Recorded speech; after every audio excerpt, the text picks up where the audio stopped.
In today's tutorial, I'm going to show you how to stretch the skin when you work with hair stroke, because it's so important to know how to place your fingers when working with hair stroke technique. Let's dive in.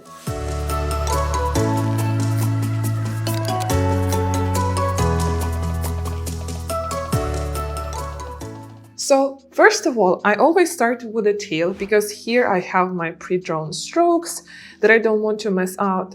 And the rule for working with the hair stroke, you need to stretch as tiny area as possible. So you can stretch the skin like this and do somewhere in the middle because you're not going to have that nice stretch. So if you're doing in the middle, you have to place your fingers like this and do the stretch. So because I don't want to mess up with the shape, I will always start with the tail strokes where I can still have this tiny stretch and don't mess up the other strokes. So let's say if I'm doing this way.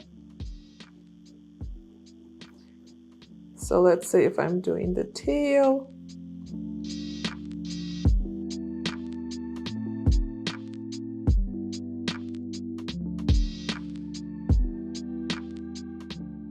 I use the cotton pad to do my upper strokes. And this way, still, just like in shading, slowly progressing. For the lower strokes as well, the same way. So I place, because this area already done, so I place the cotton pad over here. And then if I need to do the strokes, I will stretch in the direction of the strokes. So I will not stretch like this. I don't stretch here, I don't stretch here, I stretch at the beginning of the strokes and at the end. So it will look like this, stretching this way. Then the next stroke as well. And slowly, one by one, I'm going to fill the pigment. I won't do the hair stroke because actually this is all random. This is not even the pattern that I do, but just to show you how to stretch. The same for the brow front. So now I'm sitting behind the client and stretching my brow front again. One finger at the beginning of the stroke and then the other one at the end of the stroke. The same the other one. Now the reason I don't have a pigment right now is actually because my needle is too long, but I already covered the machine with so many layers of the wrap, so I don't have time to change it. So I have to constantly dip in the pigment. So just by reducing the length of the needle in the working mode can save this situation a lot. So again, stretching like this, and then if it's a curvy one, still stretching this way and continue. So working with each stroke individually. Now how to do the other side? The same way. So if you're afraid to smudge your pattern, you can use the cotton. And still the same way, do just one stroke and another, one by one. Here, carefully taking out, placing it over here. These two will do the most of the work because they have to really stretch the skin to make it flat. This one, not so much, but just making sure the stroke is not curvy or have any weird curve that we don't need. And then for the lower part, I'm still sitting at client's right side, but I'm going into from the middle, going down.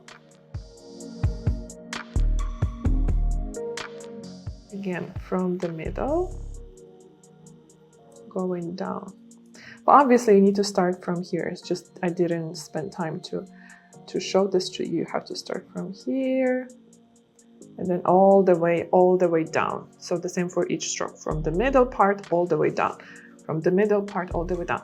For the brow front, I don't want to sit on my client, or I don't like to lean my hands on the client. So I'm going to go behind the client to still do the strokes for the front. So I can use these two fingers to stretch, but still the best and more harder stretch is using these. One, second one. Now this one, you really have to sit more towards the left side of the client, or you just rotate this client to you, and you can do this from up to down. Placing the fingers like this, and here.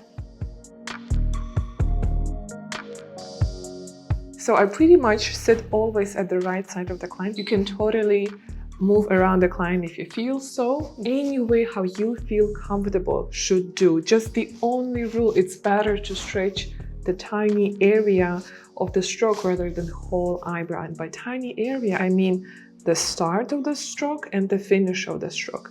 And usually stretch in the direction of the stroke. So if the stroke has already different direction, I would stretch like this. Now for this stroke, I would stretch like this. Or for this stroke, I would stretch like this. So hope it makes sense. Practice your stretching. This actually really helps. If you have such a head like this, you will find out it's not easy even to stretch the skin on the mannequin. So it's really good exercises before you start doing the clients. And another thing that you can try is to place the tissue on your clients. This is not your client. On your mannequin as well. That also helps to better play around with the stretch, because this tissue is stretchy. So you can play around, you can put it, and you can try to better stretch it and see that mimics the skin. So if you have any questions, do ask me under this video. If you want to practice the stretch and you want me to check how you stretch your mannequin or your clients, record this and tag me on story, because on story I can reshare and I will comment under reshared story anything that I have to say about your work, how to improve, and etc. So do tag me, and then I will see you next time on next week's tutorials with Beauty Slash.